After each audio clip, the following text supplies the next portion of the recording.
Board of देख लो, कल कपिया जांच हो जाए, कल तो आ ही जाओगे मैदान में। तो वही तो डाउट है। He said to the interviewer, could you please repeat these questions? I could not hear. अब यहाँ देखो, could का प्रयोग रिक्वेस्ट करने के लिए भी किया जाता है, बताएं पोलाइट रिक्वेस्ट के लिए कुड का प्रयोग पोलाइट रिक्वेस्ट के लिए भी किया जाता है। कई सेंटेंस में पीछे हम बता चुके हैं। हिंदी टू इंग्लिश ट्रांसलेशन में कुड का प्रयोग जब आप पढ़ेंगे उसमें हम बताए होंगे। Could you please repeat this question, और प्लीज आ गया, क्या कर रहा है, रिक्वेस्टेड हो गया ना, रिक्वेस्ट कर रहा है कि क्या आप इस प्रश्न को दोबारा पूछ सकते हैं, हो जाएगा ही रिक्वेस्टेड द इंटरव्यूअर।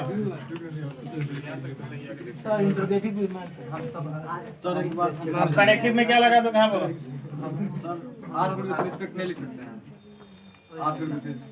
क्यों नहीं लिख सकते, या तो रिक्वेस्टेड लिख दो और नहीं तो लिख दो आस्क्ड विथ रेस्पेक्ट, सम्मान के साथ पूछा। क्या पूछा, कनेक्टिव में लगा दो इफ।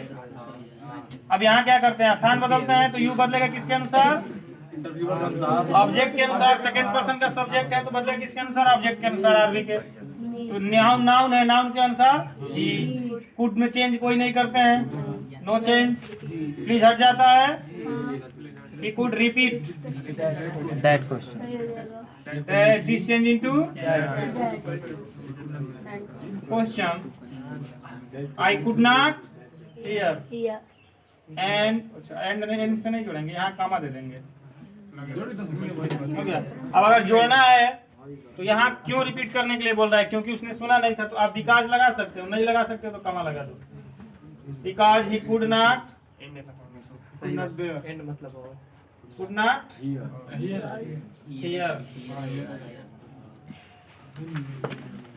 इसके बाद हम जोड़ दे एंड टोल्ड दैट। दूसरा हो जाएगा यहाँ से, दूसरा नियम बिकॉज लगाओ तो सही है, नहीं तो क्वेश्चन के बाद जोड़ दो and told that he could not। ये सही है। कहीं लगता है कि ये फट दे, हल्का फट दे। कल 10 वाले को पेपर दिए, 10 मिनट में हल करके चला गया, कोई 10 में 10 नहीं पाया। समय था 1 घंटे का, समय था 1 घंटे का। इतना आसान आसान क्वेश्चन समझ लो। केवल क्या करना था हमको, मल्टीपल चॉइस क्वेश्चन थे, उसमें हम पूछे थे कि Anshu picked up the ball, है ना, एंड थ्रू इट। इसमें पूछा था कि व्हाट इज थ्रू, थ्रू क्या है। ऑप्शन में हाँ, नाउन था, एडजेक्टिव था, वर्ब था और एडवर्ब था। अब थ्रू थ्रू माने फेंकना, फेंकना क्रिया है, उसका सेकंड फॉर्म में वर्ब होगा। इतने तेजी में थे लोग कि सब एडजेक्टिव लगाया था, कोई वर्ब नहीं लगाया। सोच के देखो, सबसे इम्पोर्टेंट है। कितना आसान है नरेशन, बहुत ज्यादा तुम लोग सोचते विचारते हो। नरेशन बहुत ज्यादा सोचने वाला सब्जेक्ट नहीं, थोड़ा सा ध्यान दोगे समझ में आ जाएगा। देखो ये पता है कि आरबी होता है और आरएस होता है। नरेशन में आता है ना आरबी और आरएस। आरबी क्या होता है, जो इन्वर्टेड कमा से बाहर होता है, और आरएस क्या होता है, जो इन्वर्टेड कमा के अंदर। आरबी में मान लो कोई सेंटेंस आया, कर दिया सब्जेक्ट, वर्ब और ऑब्जेक्ट। आरएस में आ गया subject, helping verb, main verb और जब तेजी में पढ़ोगे कुछ नहीं आएगा। अब आके खाई तुम हो जाते जान पहले के जमाने में नहीं लोग कहता था, जितना आराम से नरेशन बनाओगे, देख लो एक बार ध्यान से, कितना आसान है, करना कुछ नहीं है। जनरल रूल आप जानते हो, नरेशन का जनरल रूल आप जानते हो। जनरल रूल में होता है पीटीओ, होता है पीटीओ में क्या होता है, पर्सन, टेंस और अदर, तीनों का नियम लिखा है, जानते भी हैं। हमको सिर्फ पहचानना क्या होता है, आरएस के सेंटेंस का प्रारूप, कि आरएस का जो सेंटेंस है वो किस प्रारूप पर है। पहचानने में दिक्कत भी आती है ना। सब ठीक है, जब जानते हैं दिक्कत कहाँ होता है। हाँ बोलो। अरे सर ये एमडी तो आरबी के सब्जेक्ट के अनुसार बदलो, पता नहीं पर्सन वाला हाँ, क्या बोलते हैं। और एक जानते हैं बीज और ये जो अंडा है वहाँ का पहले से रहेगा रखना चाहिए। यहाँ देखो मेरी बात सुनो ध्यान से, वहीं पहले शुरू करते हैं, शुरुआत से हम बता दे रहे हैं कैसे बनाना है, देख लो एक बार ध्यान से। नहीं समझ में आएगा तो बताना, क्यों नहीं आएगा यही सोचना है। 5 परिवर्तन होते हैं। पहला परिवर्तन करते हैं आरबी, दूसरा कनेक्टिव, और इन दोनों के लिए हम क्या रखते हैं, तो आरएस का सेंटेंस। तो पहले क्लियर कर लो कि आरएस का सेंटेंस किस प्रारूप है। देखो पहचानने का तरीका क्या है। अगर अर्थ आप नहीं निकाल पाते हो, माना कि पेपर में समय कम होता है, हम अर्थ नहीं निकाल पा रहे हैं, तो हम क्या करेंगे नरेशन को हल करने के लिए, तो प्रारूप देखते हैं। मान लो किसी सेंटेंस में सब्जेक्ट आ जाए, हेल्पिंग वर्ब आ जाए, मेन वर्ब आ जाए, अब मेन वर्ब के बाद क्या आ जाए, ऑब्जेक्ट आ जाए, और लास्ट में कौन सा निशान दे दे, फुल स्टॉप, तो वह सेंटेंस क्या हो जाएगा, असर्टिव हो जाएगा। हो जाएगा।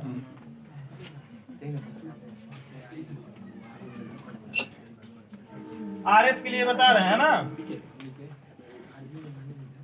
Subject, helping verb, main verb, object, last में फुल स्टॉप आ जाएगा, है ना। अगर फुल स्टॉप आ जाएगा तो ये सेंटेंस क्या होगा,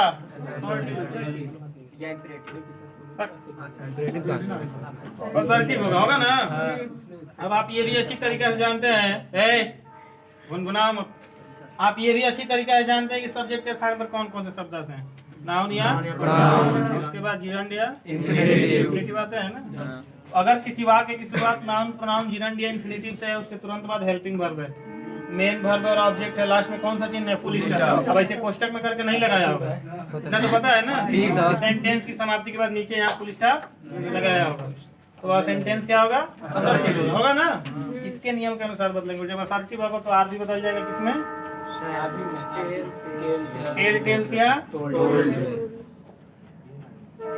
बदल जाएगा। लेकिन कंडीशन क्या होता है, जब इसके बाद ऑब्जेक्ट होगा और कनेक्टिव क्या लग जाएगा, फिर वही जनरल रूल। इन दोनों के बाद तो जनरल रूल लेकर आते हैं, कॉमन रूल जो होता है, ठीक। ये हो गया असर्टिव। अच्छा, अगर सब्जेक्ट के बाद हेल्पिंग वर्ब नहीं आता है तो मेन वर्ब होगा, मेन वर्ब नहीं है तो एडजेक्टिव होगा ना। एक वर्ब जरूर होगा, चाहे ऑक्सिलरी वर्ब चाहे मेन वर्ब, सब्जेक्ट के बाद एक वर्ब होगा, ठीक। दूसरा आता है, मान लो शुरुआत अगर हेल्पिंग वर्ब से, फिर है सब्जेक्ट, फिर मेन वर्ब, और मेन वर्ब के बाद और लास्ट में।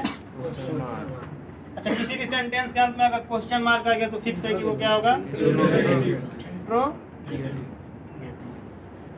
हो जाएगा। शुरुआत अगर इंट्रोगेटिव है तो आरबी बदल दीजिएगा, किसमें, आस्क में, आस्क आस्क से ठीक। कनेक्टिव में इफ या इतना तो पता है, पहले ही परिवर्तन लिखवा चुके हैं।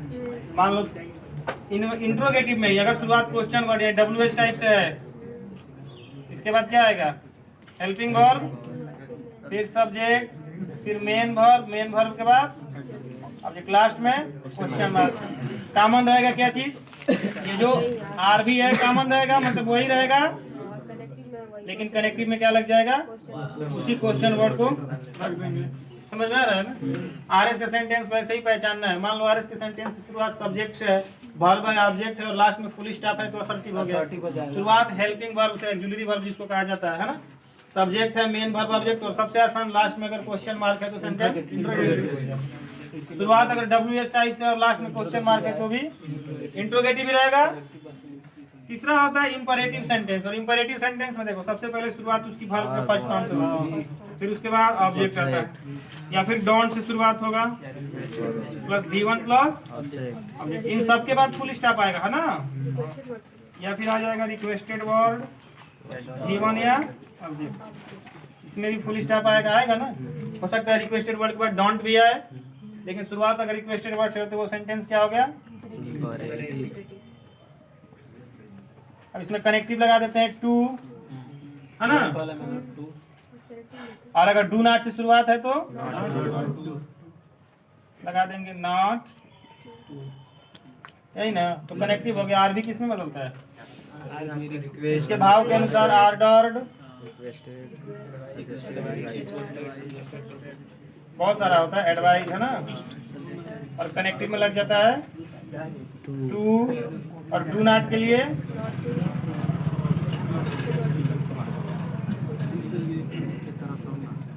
डू नॉट के लिए क्या लगता है?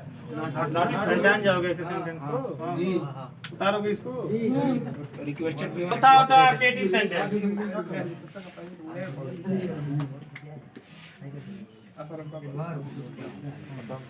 जानते हो 4-5 बच्चे एक बार खेल रहे थे, नहीं खेल रहे थे, कौवा उड़, गधा उड़, 4-5 बच्चे खेल रहे थे, उसमें बोलता कि कौवा उड़, चिड़िया उड़, बोलता चला गया ना, उसी में कहा कि गधा उड़, तो किसी ने उड़ा दिया, तो उसको ऐसे करके मारा जाता था ना, ऐसे करके मारने लगा लोग। तो पूछा कि उसका एक दोस्त पूछा कि अच्छा तुम क्यों बोले हो कि गधा उड़ता है, तुम बेवकूफ है? कहता कि तुम बेवकूफ हो, गधे ही उड़ते हैं आजकल गधे ही उड़ते हैं। समझ में आ रहा है? दूसरा कोई देखो, इसका एग्जाम्पल मैंने इसलिए दिया है कि एक जापान की एक यूनिवर्सिटी है, उसने एक शोध किया था। उसने एक फूल को जो नहीं पाया जाता है एडिट कर दिया और उसका कलर दूसरा कर दिया और उसको सोशल मीडिया पर डाल दिया। वो एक सर्वे कर रहा था कि फेक न्यूज पर सोशल मीडिया के द्वारा कितने लोग विश्वास करते हैं। उस फूल को एडिट करके उसका कलर वो होता नहीं है डाल दिया और लिख दिया कि हमारे कैंपस में ऐसा फूल पाया गया है। जापान की यूनिवर्सिटी थी। मात्र 20% छात्रों ने उस पर प्रश्न उठाया था, है ना। अब 40% छात्रों ने अमेजिंग, सुपर्ब मान लिया था कि हाँ ऐसा फूल। 40% ऐसे ही स्वीकार कर लिया बिना तथ्य कि चलो हाँ ठीक है, कहीं पाओ। फेक न्यूज, इतना फेक न्यूज फैलाया जाता है। उसी 20% में हम लोग क्या कहा जाता है, बारी में बगीचे में चले जाओ, हाथी अंडा दिए तो हम भी कहेंगे सुपर्ब, अमेजिंग। जांच थोड़े करेंगे।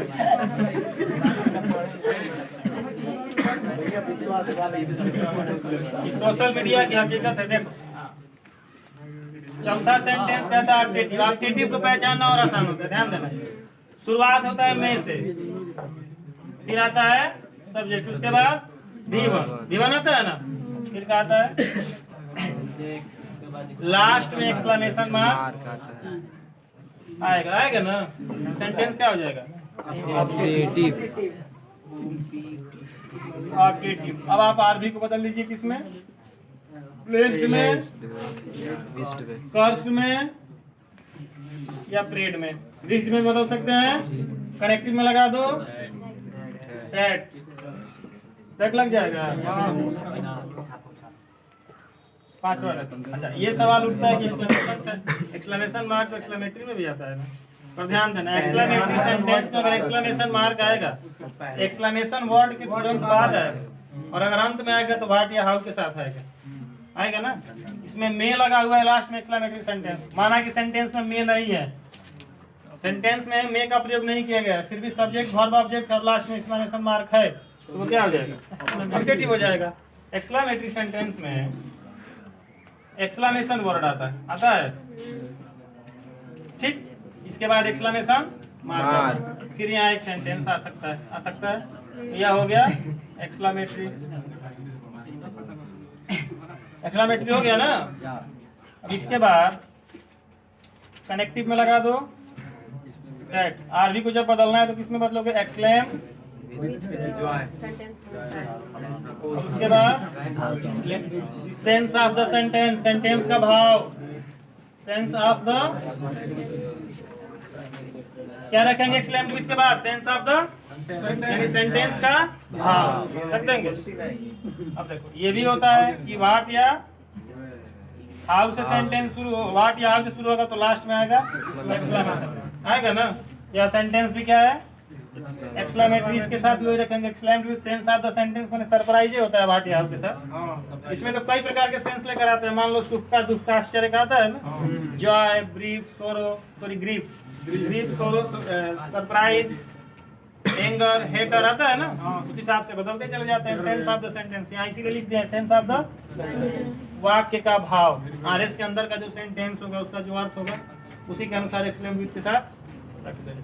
सेंटेंस पहचान गए तो आरबी या करेक्टिव भी पहचान गए, उन्हें लगा लेंगे। कहाँ दिक्कत है बताओ। बाकी जनरल कॉमन रूल का प्रयोग करना है। जनरल रूल 3 परिवर्तन होते हैं, पर्सन, टेंस और अगर ध्यान देवे नहीं करोगे तो कहाँ से याद होगा। वो वाला बताइए ना जिसमें एगो आधा से अधिक लड़के तो लगा के घूम रहा है, सबका नाम उसका नेकबैंड, अरे नौका ब्लूटूथ, ब्लूटूथ, उसका नाम है हेडफोन। वो पता नहीं, उतना अंग्रेजी नहीं पढ़े हैं। नौकरी लैंग्वेज होगा। इसको लिख लिए। तरीका ये है कि जो बेलपत्र नहीं होता है, बाबा बताएं, हम नहीं बता रहे हैं। एक बेलपत्र के में 3 पत्ते होते हैं, 3 को पत्ता होता है ना, एक ऐसे निकला होता है, एक बीच में होता है और एक ऐसे होता है। मैंने हम इतना बढ़िया नहीं बना पाए पत्ती, फिगर नहीं बना पाते हैं ना। अरे मान लीजिए सर 3 में हो गया ऐसे होता है, मैंने कोमल हो गया, लेकिन बेलपत्र मान लो 3 पत्ते होते हैं। अकॉर्डिंग टू बाबा जी, मैंने बाबा जी के अनुसार कि बीच वाला जो पत्ता होता है उस पत्ते पर शहद लगा दो और ले जाकर जिस दिन परीक्षा है उस दिन शिवलिंग पर चिपका दो। किससे चिपकवाना है? जिस बच्चे की परीक्षा है उससे चिपकवाना है। उस विषय में बच्चा पास हो जाएगा, पढ़ाओ चाहे ना पढ़ाओ।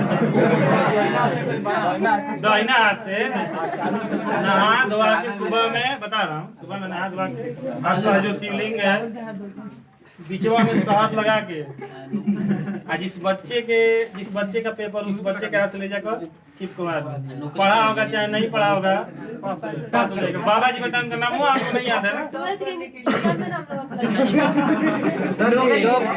नौकरी के लिए होते अब कहने का मतलब ये है कि मजाक के लिए ठीक है, हंसने के लिए ठीक है, पर ऐसा करना मत, क्योंकि नंबर और पास पढ़ने से हो।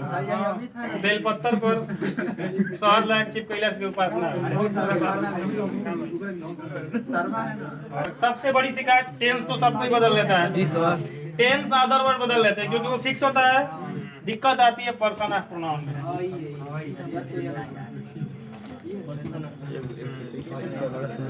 जनरल रूल, अब ऐसे समझ जाओ आसानी से कि जनरल रूल में सबसे पहले आता है पर्सन ऑफ,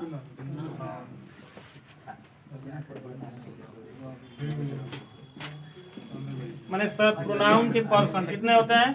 3 होते हैं। इसको बता भी चुके हैं कि फर्स्ट पर्सन, सेकेंड पर्सन और थर्ड पर्सन होता है। सब्जेक्टिव, ऑब्जेक्टिव और पॉजिटिव 3 ग्रुप होता है इसका, होता है कि नहीं होता है? सब्जेक्टिव फर्स्ट में आता है आई और, ऑब्जेक्टिव में आता है मी और अस, पॉजिटिव में आता है आवर और माई और। देखना ध्यान से, ये पॉजिटिव है, ये ऑब्जेक्टिव है, ये सब्जेक्टिव है। यू आता है सेकंड में, यू ऑब्जेक्टिव होता है और यू होता है। थर्ड में आता है ही, सी, इट और, जहाँ ही का ऑब्जेक्टिव, सी का हर, इट का इट और दे का सेम। हिम का, सॉरी, ही का पॉजिटिव, हर का, इट का इट और देम का। ये होते हैं प्रोनाउन के पर्सन, इनको बदलना होता है। कैसे बदलते हैं ध्यान देना। मान लो आरएस में कोई प्रोनाउन का पर्सन आ गया, मान लो यहाँ कोई भी प्रोनाउन का पर्सन आ गया, पर्सन, ठीक, तो यह फिक्स है कि पर्सन आएगा तो किसी न किसी रूप में होगा ना। एक तो या तो फर्स्ट होगा, नहीं तो सेकंड होगा, नहीं तो थर्ड होगा, और किसी न किसी रूप में होगा। या तो सब्जेक्टिव होगा, नहीं तो ऑब्जेक्टिव होगा, नहीं तो। इतना ध्यान से याद करना कि ये सारे सब्जेक्टिव है, जहां भी आएंगे सब्जेक्ट के रूप में आएंगे। सिर्फ एक में सस्पेंस होता है, यू में। ये जहां भी आएंगे ऑब्जेक्टिव कहलाएंगे, ये जहां भी आएंगे कहलाएंगे ना। इसमें से कोई भी अगर आता है, अब सब्जेक्ट मान लो यू में सस्पेंस है, तो यू अगर हेल्पिंग वर्ब या मेन वर्ब से पहले है, चाहे यू से शुरुआत है, तो सब्जेक्ट हो गया। ऑब्जेक्ट से कभी सेंटेंस शुरू नहीं ना होता है। कोई सेंटेंस पढ़े जो ऑब्जेक्ट से शुरू होता है, सब्जेक्ट से ही शुरू होता है। तो मान लो यहाँ पर्सन है, अब पूछा कि बदलना कैसे, तो मान लो पर्सन होगा तो किसी न किसी रूप में होगा ना। जिस रूप में होगा इसको हटा देंगे यार, इसके पर्सन को, और यह जिस रूप में होगा उसी रूप में जिस नियम से बदलते हैं, मान लो उस पर्सन को लाकर रखेंगे। नियम क्या होता है? 1 2 और 3, यस ओ और यानी फर्स्ट पर्सन बदलता है आरबी के सब्जेक्ट के अनुसार, बदलता है ना। फर्स्ट पर्सन बदलता है आरबी के सब्जेक्ट के अनुसार, फर्स्ट पर्सन आरबी के सब्जेक्ट के अनुसार, सेकंड पर्सन ऑब्जेक्ट के अनुसार आरबी के, और थर्ड पर्सन में कोई परिवर्तन नहीं, नो चेंज होता है। अच्छा मान लो यहाँ पर्सन अगर फर्स्ट पर्सन का हो गया, फर्स्ट पर्सन का अगर सब्जेक्टिव रूप है, इस पर्सन को हटाएंगे ना। और फर्स्ट पर्सन किसके अनुसार बदलना है? आरबी के सब्जेक्ट के अनुसार। और आरबी का सब्जेक्ट जो भी होगा उसको लेकर यहाँ आएंगे, लेकिन जिस रूप में होगा उसी रूप में ला करके रख देंगे। मैथ पढ़ने जाओगे तो किसके पास जाओगे? मैथ वाले सर, मैथ के अध्यापक के पास जाओगे। जैसे मान लो हम पढ़ा रहे हैं, हम चले गए, किसी कारण बस यहाँ से चले गए, फिर दोबारा जो आएगा वो अंग्रेजी है ना पढ़ाएगा, उसको अंग्रेजी का ही टीचर कहेंगे, उसको मैथ का टीचर तो कहेंगे नहीं। तो मान लो अंग्रेजी का टीचर हो गया, ये चला गया, ये चले गए, तो इसके स्थान पर क्या लेकर आएंगे? टीचर लेकर आएंगे, लेकिन रूप क्या होगा? अंग्रेजी का ही होगा। पढ़ाएंगे क्या? अंग्रेजी, उनका महत्व वही होगा, समझे? रूप वही रखना है, इसको याद कर लो। सब्जेक्टिव है, ऑब्जेक्टिव है, बस। मान लो कि यहाँ ध्यान दो, अगर यहाँ सेकंड पर्सन चाहे थर्ड, सेकंड पर्सन का मान लो ऑब्जेक्टिव केस आ गया, यहाँ क्या आ गया? सेकंड पर्सन का ऑब्जेक्टिव केस। तो यह पता है कि सेकंड पर्सन किसके अनुसार बदलता है? आरबी के ऑब्जेक्ट के अनुसार बदलता है। यहाँ ऑब्जेक्टिव है तो ये हट गया, इसके बदले जो आएगा वो क्या होगा? ऑब्जेक्टिव रहेगा ना, सब्जेक्टिव तो नहीं रह सकता है। सही अगर पॉजिटिव हो जाए, यहाँ किसी पर्सन को पॉजिटिव हो जाए, किसी पर्सन का, फर्स्ट सेकंड का, मान लो फर्स्ट है चाहे सेकेंडे है, इसको हटा देंगे और नियम देखेंगे कि अगर फर्स्ट का है तो फर्स्ट पर्सन किसके अनुसार बदलना है? तो आरबी के सब्जेक्ट के अनुसार। यह हट जाता है, इसके स्थान पर कौन है? आरबी का सब्जेक्ट, लेकिन इस सब्जेक्ट का रूप क्या रखेंगे? पॉजिटिव रखेंगे। यही तो है।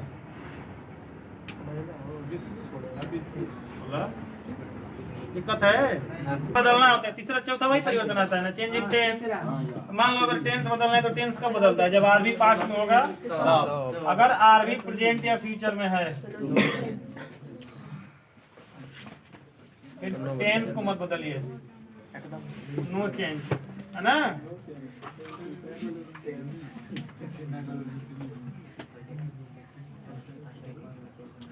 मान लो आरबी अगर पास्ट में है तो चेंज करेंगे, इसका नियम होता है, चेंज इन टेंस का नियम बता चुके हैं ना। कैसे बदलते हैं? इतना अच्छा, टेंस का मतलब क्या बदलना होता है?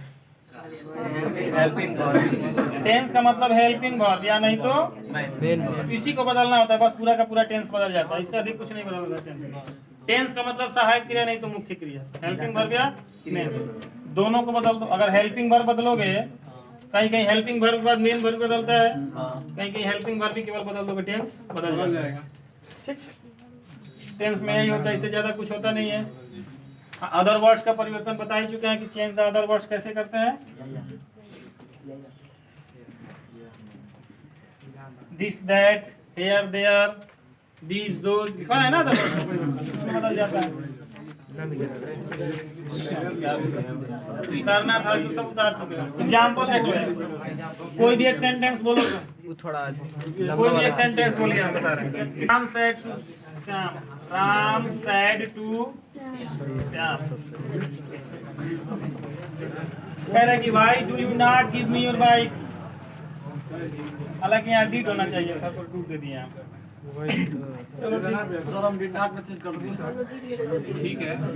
चलो ठीक है, वैसे तुम बनाए हो ना। हाँ, डिड नॉट हम भी बना रहे हैं। Why did you not give your bike, तुमने मुझे अपना बाइक क्यों नहीं दिया, जी sir. I told you that I told you that I will return your bike. I will return your bike. Please help me.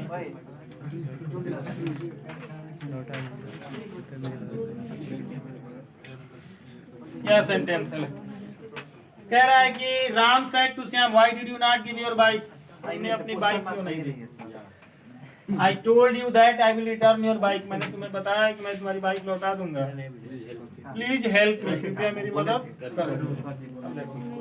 कई सेंटेंस है, पहले RB को पहले सेंटेंस के अनुसार बदलते। कहने की सेंटेंस पहचानो, सेंटेंस की शुरुआत किससे है? नरेशन का कोई भी सेंटेंस है, कोई भी क्वेश्चन है, सबसे पहले उसमें आरएस के सेंटेंस को पहचान लो। पहचानने के लिए तरीका बता दिए कैसे पहचानना है। अब इसकी शुरुआत किससे है? क्वेश्चन वर्ड से, WH टाइप से, और लास्ट में क्या है? इसका मतलब सेंटेंस क्या है? इंट्रोगेटिव। ठीक, तो सैड किस में बदलेगा? आस्क में बदल जाएगा, श्याम हो जाएगा। कनेक्टिव में क्या लगाएंगे? जो प्रश्नवाचक शब्द है वाई हो जाए। उसके बाद क्या करते हैं? तो दोनों का स्थान बदलते हैं। यू, अब देखो पर्सन बदलना है ना, तो यहाँ यू किस रूप में है? सब्जेक्ट के रूप में है ना, यानी इसके स्थान पर जो भी पर्सन आएगा वो क्या होगा? सब्जेक्ट। और किस पर्सन का? यू। इसके अनुसार बदलता है। ऑब्जेक्ट क्या है? श्याम। श्याम एक नाउन है, सिंगुलर नाउन। नाउन के अनुसार हमने मान लिया did change into had plus V3। Did किस में बदलता है? Had plus. टेंस परिवर्तन याद रखोगे, चेंज इन टेंस वाला बन जाएगा, हैड प्लस। नॉट दिया है तो नॉट लगा देंगे, और गिव का थर्ड फॉर्म योर को फिर बदलेंगे, योर बदलेगा ना। अब देखो योर पॉजिटिव है, यानी इसके स्थान पर जो पर्सन आएगा वो क्या होगा? तो ही के अनुसार क्या हो जाएगा? ठीक, मन करे तो कॉमा दे दो, नहीं तो एंड से जोड़ दो। आई फिर बदल जाएगा, तो ही हो जाएगा ना, क्योंकि यहाँ भी एक नाम है। तो ही किसके अनुसार बदले हो? राम के अनुसार ना। टोल्ड वैसे ही है, बदला है पहले से। यू फिर बदलेंगे श्याम के अनुसार, तो हो जाएगा यही बदला गया है किसके अनुसार? ही हो जाएगा। टोल्ड यू, यहाँ यू ऑब्जेक्ट है ना, यहाँ यू ऑब्जेक्ट है, वर्ब के बाद है, तो हिम हो जाएगा। हिम किसके लिए आया है? तो श्याम के अनुसार, श्याम के लिए आया है, मतलब श्याम के अनुसार बदले हैं। दैट लगा हुआ है, इसको मतलब पहले से बदल दिया है। फिर आई को बदल देंगे, विल चेंज इनटू, फिर योर बदलेगा तो हो जाएगा हिज बाइक। अब देखो प्लीज हेल्प मी, यहाँ से सेंटेंस का प्रारूप बदल गया। अब से किसी सेंटेंस की शुरुआत अगर रिक्वेस्टेड वर्ड से हो और V1 हो तो वह सेंटेंस क्या होता है? इंपरेटिव होता है ना। और अगर प्लीज जुड़ा हुआ है तो क्या करेगा? रिक्वेस्ट करेगा ना, एंड रिक्वेस्टेड। और कनेक्टिव में लगता है एंड रिक्वेस्टेड टू हेल्प, और मी को बदल देंगे तो हो जाएगा फर्स्ट पर्सन का ऑब्जेक्टिव केस। राम के अनुसार बदलेगा तो सेंटेंस पहचान जाओ, बना लो।